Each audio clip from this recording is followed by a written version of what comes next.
والصلاة والسلام على رسول الله وعلى آله وأصحابه ومن تبعهم بإحسان إلى يوم الدين أما بعد. شرم و حیا کے مسند احمد کی روایت کے پیش نظر جو اجزائے اربعہ ہیں ان میں سے پہلا جز سر اور سر کے مشمولات، محتویات اور سر کے سراؤنڈنگز کی حفاظت کرنا ہے. ان میں سے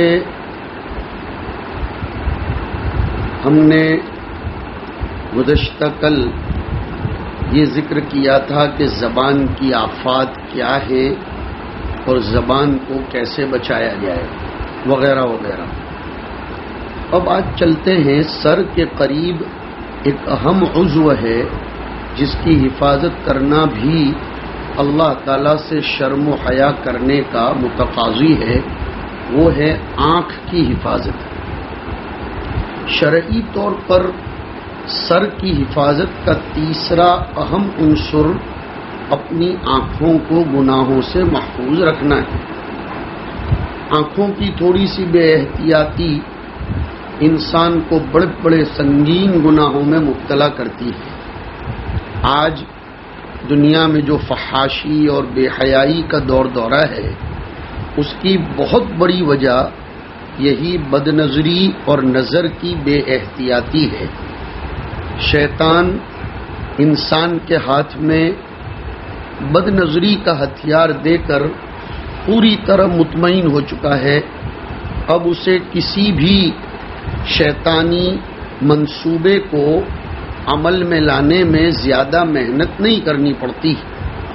یہ بد نظری آٹومیٹیکلی شیطان کی آرزوؤں کی خاطر خواہ تکمیل کر دیتی ہے. آنکھوں کی حفاظت میں کوتاہی سے بے شرمی پیدا ہوتی ہے، فتنہ و فساد پیدا ہوتا ہے، منکرات و معاصی کا ارتکاب ہوتا ہے. یہ بات لوگوں کے ایکسپیرینس اور تجربے میں ہے کہ آج کے دور میں کم از کم 70% گناہ، فحاشیاں صرف اس بنیاد پر دنیا میں وقوع پذیر ہو رہی ہیں کہ ان کی باقاعدہ تربیت سنیما ہالوں، ٹی وی پروگراموں، ویڈیو کیسٹوں اور اب اس زمانے میں یوٹیوب، فیس بک اور ویڈیو کال، ٹویٹر اور وہ تمام چیزیں جن میں آنکھوں کو مبتلا کر کے بچوں کی نشو و نما اور تربیت میں فساد اور بالفاظ دیگر مخربیت پیدا کی جاتی ہے. ان شیطانی ذرائع کے فروغ اور ترقی نے محترم رشتوں کی بھی آنکھوں سے حیا اور شرم کا پانی نیست و نابود کر دیا. باعزت گھرانوں کا معاشرتی وقار خاک میں مل گیا. اچھے اچھے دینداروں کی شرافت مجروح اور داغدار ہو گئی. اسی آنکھوں کی حفاظت نہ کرنے کی بنیاد پر بہت بلند بلند ورع و تقوی کے میناروں میں دراڑیں پڑ گئیں اور ذرا سی بد احتیاطی نے زندگی بھر کی نیک نامیوں پر بٹا لگا دیا. اس بدترین گناہ کی خطرناکی محسوس کرتے ہوئے اسلامی شریعت نے بد نظری کے ہر دروازے کو بند کرنے پر نہایت زور دیا ہے. قرآن کریم کے احکامات، احادیث طیبہ کی روشن ہدایات ہمارے لیے اس سلسلے میں کافی شافی ہیں. قرآن کریم میں سورہ نور میں نگاہوں میں نور پیدا کروانے کے لیے، نور الہی کو ودیعت کروانے کے لیے، تاکہ پھر اس نور کے نتیجے میں فراست ایمانیہ پیدا ہو، اس لیے حکم دیا کہ قل للمؤمنین یغضوا من ابصارهم ویحفظوا فروجهم ذلک ازکی لهم. اصلاح معاشرے کے بہت اہم پہلو کی طرف روشنی ڈالی گئی کہ اے نبی، اور نبی کے توسط سے پوری امت کو خطاب ہے کہ مسلمان مردوں سے کہہ دیجئے کہ اپنی نگاہیں نیچی رکھیں، اپنی شرمگاہوں کی حفاظت کریں. یہ معاشرے کے لیے زیادہ صفائی کی بات ہے۔ اسی طرح کی ہدایت مستقل طور پر سیپریٹ مسلمان عورتوں کو بھی دی گئی۔ انہیں پابند کیا گیا کہ وہ اپنے اعضائے زینت کو فتنے کے مواقع پر ظاہر نہ کریں۔ سورہ احزاب کی آیات میں جو پردے کے احکامات دیے گئے ہیں، یا ایھا النبی قل لازواجک وبناتک ونساء المؤمنین یدنین علیہن من جلابیبہن، یہ بھی بد نظری کے سد باب کے لیے احتیاطی تدابیر کی حیثیت رکھتے ہیں۔ اسلامی شریعت نے ان تدبیروں کو واجب ہونے کا درجہ دے کر اپنی جامعیت اور صحیح معنی میں تو اسلام نے اپنے عملی مذہب ہونے کا مظاہرہ کیا کہ اسلام صرف اورلی دین نہیں ہے جو بولنے سے ہی کام لیتا ہے، بلکہ وہ پریکٹیکلی دین بھی ہے۔ اسلام برائیوں کو جڑ سے اکھاڑنے کا عزم رکھتا ہے اور اس کے لیے اسی انداز کی تدبیریں بھی کرتا ہے۔ آج کل کے نام نہاد مہذب سماج کی طرح نہیں کہ جو انسداد فحاشی کے لیے، جو گناہوں کو ختم کرنے کے لیے صرف کانفرنسوں، ریلیوں، سیمیناروں اور تجویزوں اور جلسوں کا سہارا لے اور خود تو سر سے پیر تک بے شرمی کی غلاظتوں میں مبتلا ہو۔ دنیا میں اسلام سے بڑھ کر کوئی مذہب بے پردگی، بے حیائی پر روک لگانے والا نہیں ہے۔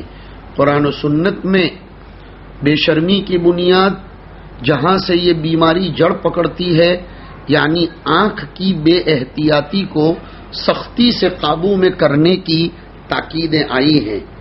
یہ ایسی بنیاد ہے کہ اگر صرف آنکھ پر ہی قابو پا لیا جائے تو ساری بے حیائیاں انشاءاللہ دنیا سے رخصت ہو سکتی ہیں۔ ایک روایت میں حضور نے فرمایا کہ نظر شیطان کے تیروں میں سے ایک زہریلا تیر ہے، جو شخص بھی نظر کو میرے خوف سے غلط استعمال کرنے کے لیے چھوڑ دے تو میں اس کے عوض اسے ایسا ایمان عطا کروں گا جس کی مٹھاس وہ اپنے دل میں محسوس کرے گا۔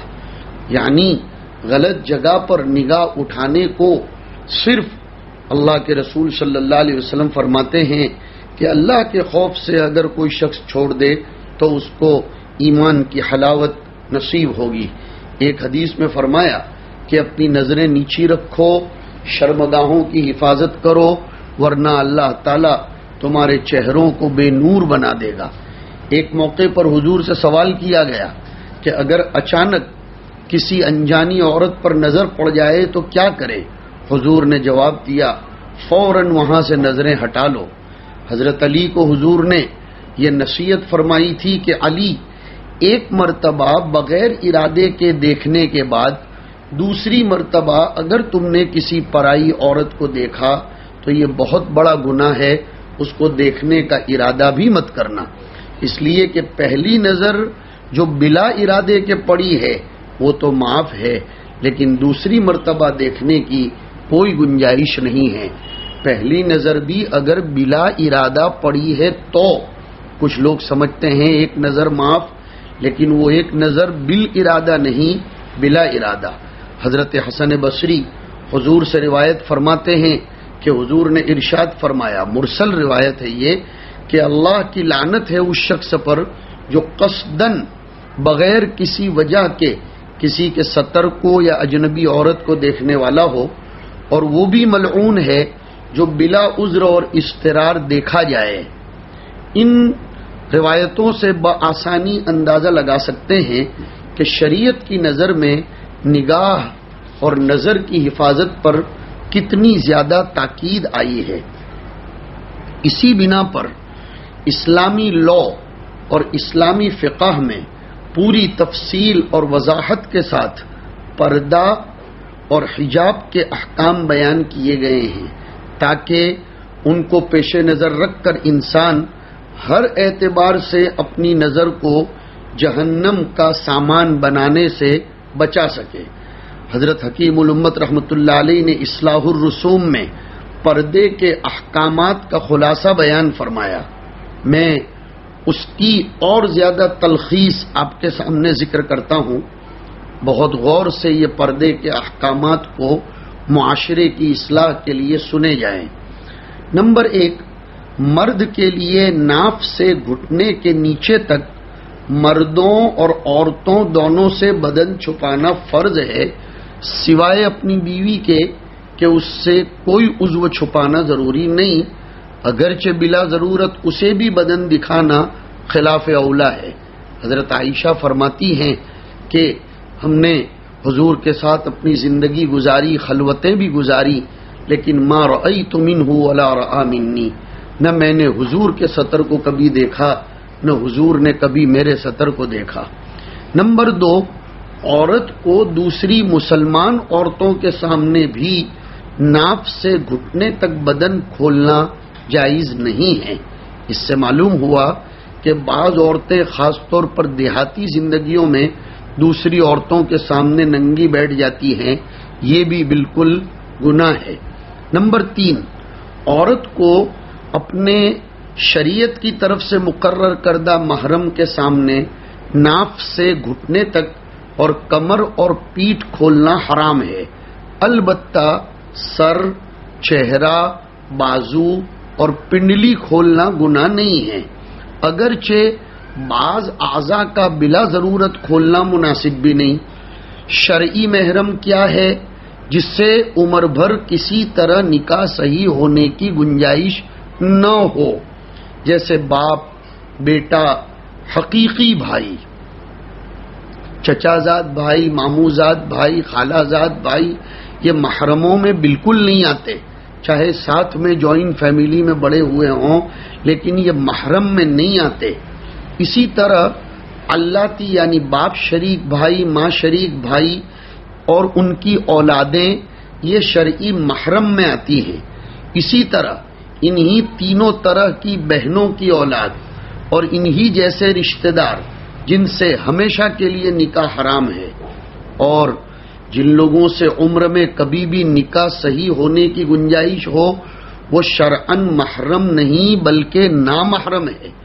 اور شریعت میں جو حکم ایک اجنبی اور غیر آدمی کا ہے، وہی حکم ان رشتہ داروں کا بھی ہے جو محرم نہیں ہیں، اگرچہ ان کے ساتھ کتنی ہی قرابت کا رشتہ کیوں نہ ہو، جیسے میں نے ذکر کیا، چچا زاد بھائی، پھوپھی زاد بھائی، خالہ زاد بھائی، ماموں زاد بھائی، دیور، بہنوئی، نندوئی وغیرہ، یہ سب نامحرم ہیں۔ منہ بولا بھائی، یہ سب، منہ بولا بیٹا، یہ سب نامحرم ہیں، اور ان سے وہی پرہیز کرنا ضروری ہے جو اجنبیوں اور نامحرموں سے ہوتا ہے، بلکہ اور زیادہ کرنا پڑے گا، اس لیے کہ حدیث میں دیور کو موت کہا گیا، اس لیے کہ ایسے موقعوں پر فتنے کا واقع ہونا آسان ہے، اس لیے اور زیادہ احتیاط کا حکم ہے۔ نمبر 5، جو لوگ شرعاً نامحرم ہیں ان کے سامنے سر، بازو اور پنڈلی وغیرہ بھی کھولنا حرام ہے۔ اگر سخت مجبوری ہو، مثلا عورت کو ضروری کاروبار کے لیے گھر سے باہر نکلنا پڑتا ہو، یا کوئی رشتہ دار بکثرت گھر میں آتا جاتا ہو اور گھر میں تنگی کی بنا پر ہر وقت پردہ نہیں رکھا جا سکتا، صرف ایسی حالت میں جائز ہے کہ اپنا چہرہ اور دونوں ہاتھ کلائی کے جوڑ تک اور پیر ٹخنے کے نیچے تک کھول سکتے ہیں، اس کے علاوہ اور کسی حصے کا کھولنا جائز نہیں ہوگا۔ لہذا ایسی عورتوں پر ضروری ہے کہ سر کو خوب ڈھانکیں، کرتا بڑی آستین کا پہنے۔ آج کل عورتوں میں ٹی شرٹ پہننے کا رواج آ گیا ہے، اور اسی کو پہن کر باہر گلیوں میں اور کبھی کبھی اپنے چھجے میں وہ نکل پڑتی ہیں۔ اولاً تو عورتوں کے لیے ٹی شرٹ پہننے پر حدیث شریف میں لعنت آئی، حدیث شریف میں آیا لعن اللہ المترجلات من النساء، کہ اللہ تعالیٰ ان عورتوں پر لعنت کرے جو مردوں کا لباس، مردوں کی چال اور مردانہ طور طریقے اور ہیئت کو اختیار کرتی ہیں۔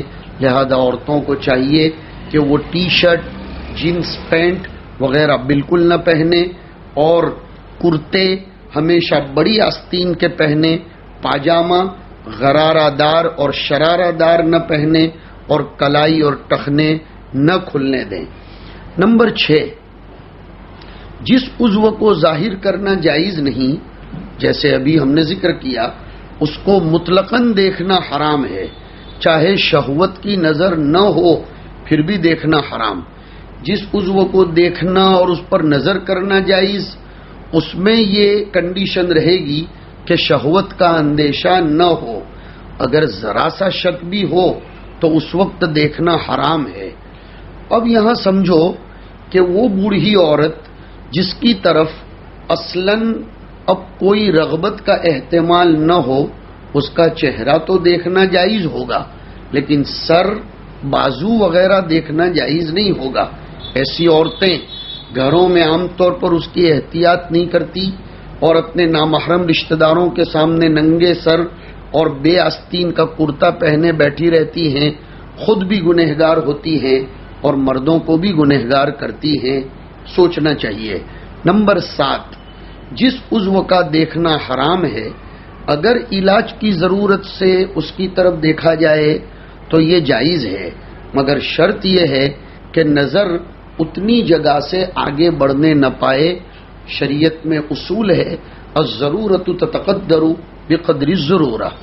نمبر 8، نامحرم مرد کے ساتھ عورت کا تنہا مکان میں رہنا حرام ہے۔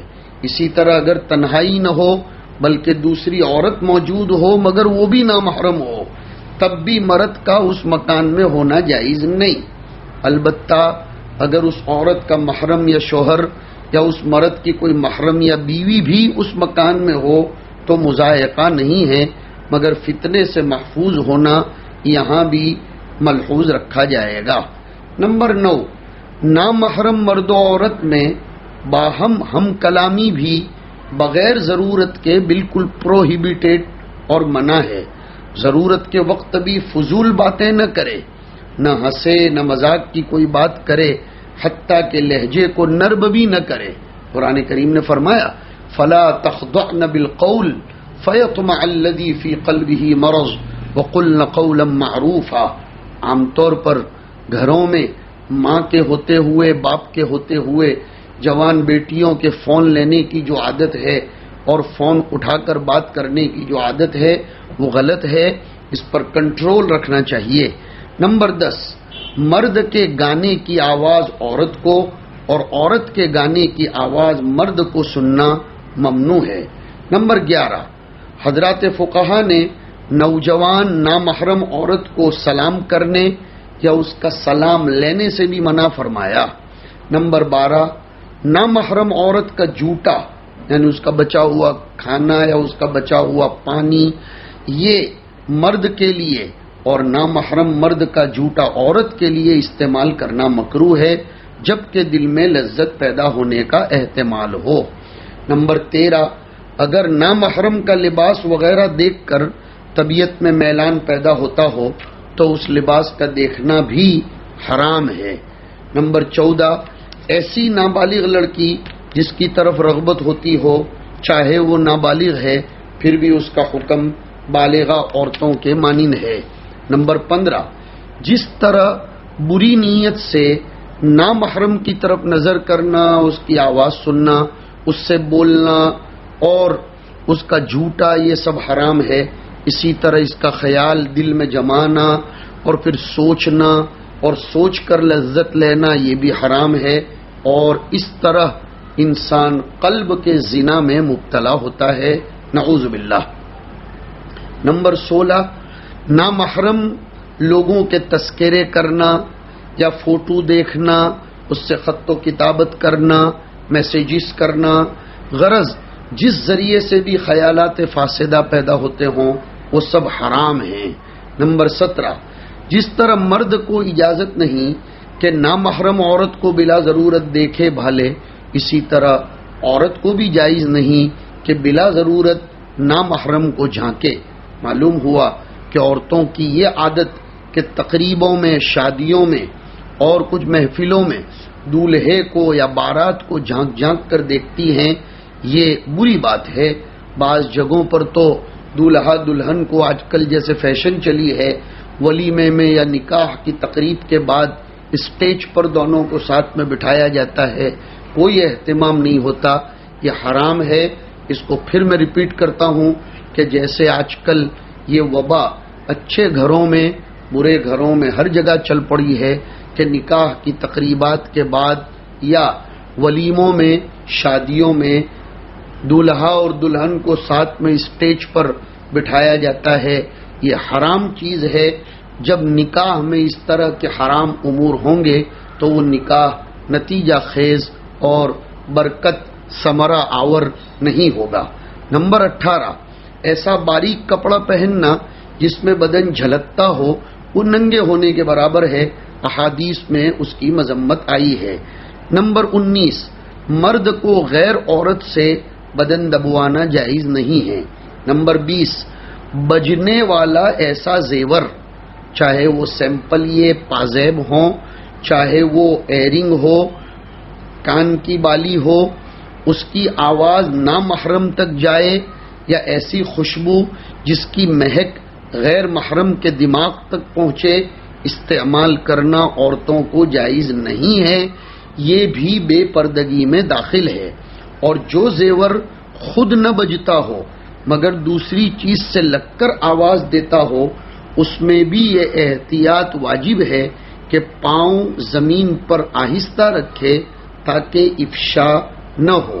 نمبر 21، چھوٹی بچی کو بھی بجنے والا زیور نہ پہنایا جائے۔ اگر مارکیٹ میں بجنے والا ہی زیور ملتا ہے، اس کو خریدنا امر ناگزیر ہے، تو اس کو پکڑ یا ہتھوڑی سے مار کر دبا دیا جائے، بہتر ہے کہ نہ پہنا جائے۔ نمبر 22، نامحرم پیر کے سامنے بھی بے پردہ ہونا حرام ہے۔ نمبر 23، امرد یعنی بے داڑھی والے خوبصورت اور پرکشش لڑکے بھی بعض احکام میں اجنبی عورت کے مانند ہیں، یعنی اندیشہ شہوت کے وقت اس کی طرف نظر کرنا، اس سے مصافحہ معانقہ کرنا، اس کے پاس تنہائی میں بیٹھنا، اس سے گانا سننا یا اس کے سامنے گانا سننا، اس سے بدن دبوانا یا اس سے بہت اخلاص اور محبت کی باتیں کرنا، یہ سب حرام ہے۔ نمبر 24، سفر میں اگر کوئی مرد محرم یا شوہر ساتھ نہ ہو تو عورت کو سفر کرنا حرام ہے۔ نمبر 25، بعض لوگ جوان لڑکیوں یا قریب البلوغ بچیوں کو نابینا یا بینا مردوں سے بے پردہ پڑھواتے ہیں، یہ بالکل خلاف شریعت ہے۔ یہ 25 باتیں حضرت تھانوی رحمۃ اللہ علیہ کی اصلاح الرسوم سے لی گئی ہیں، جو صفحہ نمبر 55 سے 57 تک تھوڑے سے الفاظ بدل کر تشریح طلب امور کی تشریح کرتے ہوئے آپ کے سامنے ذکر کیے گئے، لیکن ملحوظ رہے کہ یہ سب مسائل قرآن و حدیث کی واضح نصوص سے نکالے گئے ہیں اور حضرت نے ان پر فقہی حوالے بھی درج کیے گئے ہیں۔ اب ہمیں ان 25 چیزوں کو بار بار ریکارڈ کر کے اور اٹک اٹک کر سننا چاہیے، سوچنا چاہیے کہ آج ہمارے گھرانوں میں ان پر کتنا عمل ہوتا ہے اور کتنا خلاف ہوتا ہے۔ اللہ پاک ہمیں شریعت پر کامل طور پر عمل کی توفیق عطا فرمائے۔ اسی کے ضمن میں ایک بات اصلاح معاشرے کی قبیل کی یہ کہتے چلیں کہ پردے کے احکامات میں یہ بھی داخل ہے کہ مرد اور عورت ایسا لباس نہ پہنا کریں جس سے چھپائے جانے والے اعضاء، ان کے قد و قامت، ان کی ساخت و پرداخت، ان کی ہیئت، ان کی کنڈیشن اور ان کا شیپ بجائے چھپنے کے اور ابھر کر آ جائے۔ حضور صلی اللہ علیہ وسلم نے جہنم میں جانے والی بعض عورتوں کی یہ صفت بیان فرمائی ہے کہ وہ لباس پہننے کے باوجود ننگی ہوں گی، اور اس جملے کی تفسیر میں شراح حدیث فرماتے ہیں کہ یا تو ایسا لباس مراد ہے جو پوری طرح ساتر نہ ہو، یا ایسا باریک لباس ہے جو بدن کی رنگت اور ہیئت اور اس کے شیپ کو نہ چھپا سکے۔ حضرت جریر ابن عبداللہ رضی اللہ تعالیٰ عنہ کا ایک ارشاد امام طبرانی نے نقل کیا کہ آدمی ایسا لباس پہنتا ہے جسے پہننے کے باوجود وہ بے لباس رہتا ہے، یعنی باریک کپڑے جو اس کے لیے اصل اس کے اعضاء کی ساخت کو چھپانے والے ہوں ایسے نہیں پہنتا۔ آج کل نئے فیشن میں یہ باتیں بکثرت ہیں، یا تو ایسے باریک لباس پہنے جاتے ہیں جن سے بدن پوری طرح جھلکتا ہے، یا پھر ایسے چست لباس استعمال ہوتے ہیں فٹ، جو بدن کی ہیئت کو ابھار دیتے ہیں۔ اس طرح کا لباس مرد و عورت دونوں کے لیے شرم کے اور طبعی غیرت کے خلاف ہے۔ جب سے یہ جینز اور ٹی شرٹ کا بیہودہ فیشن چلا، یہ بے غیرتی بالکل عام ہو گئی۔ نوجوان لڑکیاں اور لڑکے برسر عام اس بے حیا لباس کو پہن کر بے حیائی کا مظاہرہ کرتے ہیں، اور ہمیں احساس بھی نہیں ہوتا، جبکہ اللہ سے شرم کرنے کا تقاضا یہ ہے کہ ہم خود بھی ان بے حیائیوں سے بچیں، اپنے گھر والوں کو بھی ان سے بچانے کی کوشش کریں۔ تنہائی میں بھی بلا ضرورت ستر نہ کھولیں، یہ بھی اللہ تعالیٰ سے شرم و حیا کا تقاضا ہے۔ حضرت بحز ابن حکیم اپنے دادا کا واقعہ بیان کرتے ہیں کہ انہوں نے حضور صلی اللہ علیہ وسلم سے عرض کیا کہ اللہ کے رسول، ہم اپنا ستر کس سے چھپائیں اور کس سے نہ چھپائیں؟ حضور نے فرمایا کہ بیوی اور باندی کے علاوہ سب سے چھپاؤ۔ پھر وہ صحابی نے عرض کیا اللہ کے رسول، اگر ہمارے ساتھ دوسرے لوگ بھی رہتے ہوں تو کیا کریں؟ حضور نے فرمایا جہاں تک ممکن ہو کوشش کی جائے کہ تمہارے ستر پر کسی کی نظر نہ پڑے۔ پھر انہوں نے عرض کیا اللہ کے رسول، اگر ہم تنہا ہوں تو کیا کریں؟ اس پر حضور نے فرمایا ارے بھائی، لوگوں سے زیادہ تو اللہ اس کا مستحق ہے کہ اس سے حیا کی جائے، یعنی اس بات سے شرم کی جائے کہ اللہ ہمیں اپنے ستر پر نظر کرتے ہوئے نہ دیکھے، کیونکہ اللہ سے تو کوئی شے کسی جگہ بھی چھپی ہوئی نہیں۔ اس اعتبار سے گویا کہ ستر پوشی کو چھوڑ دینا اللہ کے سامنے بے حیائی ہے، اور ستر کا اہتمام رکھنا ہی حیا ہے۔ کچھ مردوں کو عادت ہوتی ہے چڈا پہن کر سونے کی، اور اپنے گھٹنوں سے اوپر کے کپڑے پہن کر ایسے ہاف لباس پہن کر سونے کی، اس میں بھی احتیاط برتنے کی ضرورت ہے، سوچنا چاہیے۔ میاں بیوی کو بھی ستر کا خوب خیال رکھنا چاہیے، اس لیے کہ شعب الایمان میں ایک روایت آئی کہ جب تم میں سے کوئی شخص اپنی بیوی کے پاس جائے حتی الامکان ستر پوشی کرے اور جانوروں کی طرح بالکل ننگے نہ ہو جایا کریں۔ یہ ہدایات ہم سب کے لیے لائق توجہ ہیں۔ آج کل عموماً تنہائیوں میں ستر کا اہتمام نہیں رہتا، حتیٰ کہ گھروں کے باہر سڑکوں پر لگے ہوئے نلوں، پانی کی ٹنکیوں پر بڑی بڑی عمر کے لوگ ستر کا اہتمام کیے بغیر غسل کرتے ہوئے نظر آتے ہیں۔ نہروں اور دریا کے ساحلوں پر تو اس طرح کی بے حیائیوں کے مناظر بکثرت دیکھنے کو ملتے ہیں۔ سوئمنگ پولز پر اس کے اہتمام نہیں ہوتے۔ غور فرمایا جائے کہ جب ہماری شریعت تنہائی میں بھی ضرورت سے زیادہ ستر کھولنے سے منع کرتی ہے، تو بھلا عوامی جگہوں پر اس بے حیائی اور بے غیرتی کے مظاہرے کی کہاں اجازت ہو سکتی ہے؟ ہمیں اس کا بہت زیادہ خیال کرنا چاہیے۔ اور ستر پوشی میں لاپرواہی کا ایک اور نقصان فقہا نے لکھا ہے کہ اس کی وجہ سے آدمی پر بھول اور نسیان کا غلبہ ہوتا ہے۔ آج کل یہ شکایت بڑھ رہی ہے کہ مجھے یاد نہیں ہوتا، یاد نہیں رہتا، میرا قوت حافظہ کمزور ہے، قوت ذاکرہ کمزور ہے۔ اس کی وجہ علامہ شامی نے کتاب الطہارت میں ایک لکھی ہے کہ ست اشیاء تورث النسیان، 6 چیزیں یہ انسان کے دماغ کو اور یاد شکتی کو کمزور کرتی ہیں۔ اس میں ایک چیز یہ بھی ہے کہ آدمی اپنی شرمگاہ سے کھیل کرے اور اس کی طرف دیکھے، ستر کا خیال نہ کرے۔ اس سے اللہ رب العزت ہماری حفاظت فرمائے۔ اور دوسرے کے گھر میں تانک جھانک کرنا یہ بھی اس کے خلاف ہے۔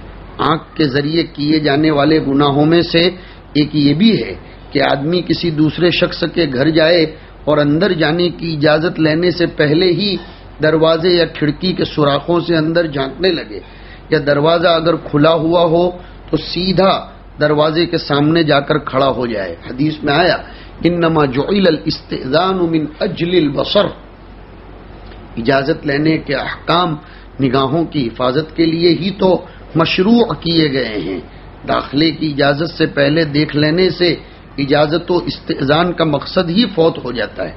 حضرت سعد ابن معاذ حضور کے حجرہ مبارکہ میں ایک مرتبہ تشریف لائے اور دروازے کے بالکل سامنے آ کر اجازت مانگنے لگے تو حضور نے آپ کو ایک کنارے کھڑے ہونے کا اشارہ کرتے ہوئے فرمایا کہ سعد ایسے آڑ میں کھڑے ہو کر اجازت لیا کرو، اس لیے کہ اصل میں اجازت کا حکم تو نظر ہی کی وجہ سے۔ حضور اس طرح تانک جھانک کرنے والے کو سخت ناپسند فرماتے تھے۔ ایک مرتبہ حضور کے دولت خانے کے سوراخ میں کوئی جھانکنے لگے، اس وقت حضور کے دست مبارک میں سینگ تھی جس سے آپ سر کو کھجا رہے تھے۔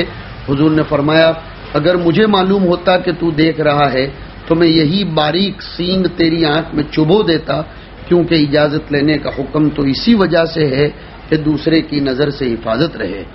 ایک متفق علیہ حدیث میں ہے کہ جو شخص کسی کے گھر میں بلا اجازت نظر ڈالے تو گھر والوں کے لیے اس کی آنکھ پھوڑ دینا جائز ہے، رواہ مسلم۔ حضرت عمر ابن خطاب کا ارشاد ہے کہ جس شخص نے داخلے کی اجازت سے پہلے گھر کا صحن آنکھ بھر کر دیکھا اس نے گناہ اور فسق کا کام کیا۔ شعب الایمان کے حوالے سے یہ بات میں نے آپ کو سنائی۔ اس لیے اللہ سے شرم و حیا کا تقاضا یہ ہے کہ ہم اپنی نگاہوں کو اس بدعملی سے محفوظ رکھیں۔ اللہ تعالی ہمیں توفیق عنایت فرمائے۔ اخیر میں یہی بات کی طرف اشارہ کرنا چاہتا ہوں، حدیث شریف میں جو آیا اتقوا فراست المؤمن فإنه ينظر بنور اللہ۔ آج مسلم امت نے قیادت، سیادت، زعامت یہ چھوڑ رکھی ہے یا اس سے چھڑوا دی گئی، اس کا سبب ہے کہ اس سے فراست مفقود ہوئی، اور فراست کے مفقود ہونے کی وجہ اپنی نگاہوں کا غلط استعمال ہے۔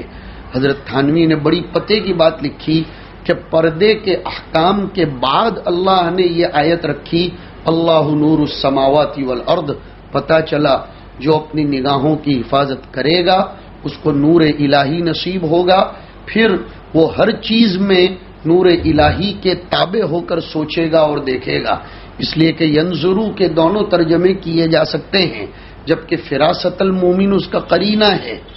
علماء کے کام کی بات ہے یہ کہ فراست المومن سیاق سباق بتا رہا ہے کہ فإنہ ینظر، یہ سوچنے کے معنی میں ہے کہ مومن سوچتا ہے نور الہی کے تابع ہو کر، اور نور الہی اگر آ جائے تو پھر اس کو دنیا میں چلنے والی سازشوں، مکاریوں اور جتنے بھی پلاننگ ہو رہی ہے وہ بھی اس کے سمجھ میں آنے لگے گی، اور مومن لوگوں کے ہاتھوں استعمال ہونے سے اپنے آپ کو بچائے گا۔ حضرت باندوی رحمۃ اللہ علیہ سے کسی نے پوچھا تھا کہ دعاؤں میں رونا نہیں آتا، حضرت نے فرمایا تھا نگاہوں کی حفاظت کرو، آٹومیٹک تمہیں دعاؤں میں رونا آنے لگے گا۔ اخیر میں ایک نصیحت سبھی لوگوں کو ہے، قطب گجرات حضرت اقدس مرشدنا و مولانا محسن حضرت مفتی احمد صاحب خان پوری دامت برکاتہم وزیدت عنایاتہم وزیدت معالیہم بارک اللہ فی عمرہ، انہوں نے ایک چھوٹا سا رسالہ مرتب فرمایا ہے نگاہ اور شرمگاہ کی حفاظت۔ اردو، گجراتی، ہندی سبھی زبانوں میں ہے اور غالباً انگلش میں بھی ہے۔ اس کا اہتمام سے مطالعہ، پڑھنا اور اپنے گھروں میں اس کی تعلیم کرنا چاہیے۔ اللہ ہم سب کو اس کی توفیق میسر فرمائے۔ وما توفیقی الا باللہ علیہ توکلت و الیہ انیب، وصلی اللہ علی النبی الکریم۔